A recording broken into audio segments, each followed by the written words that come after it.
கடவுளால் எல்லாம் முடியும், உண்மைதான். கடவுளால் முடியாதுன்னு அவன் சொல்ல மாட்டான், ஏன்னா அதை நீங்கள் ஏற்றுக்க மாட்டீங்கன்னு தெரியும். அப்படி சொன்னால் போ சாத்தானேன்றுவீங்க.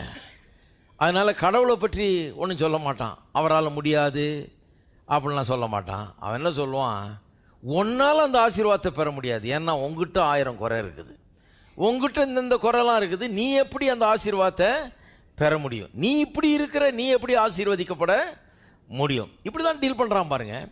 அது அவனுக்கு பெரிய அட்வான்டேஜ் ஆகி போயிடுச்சு.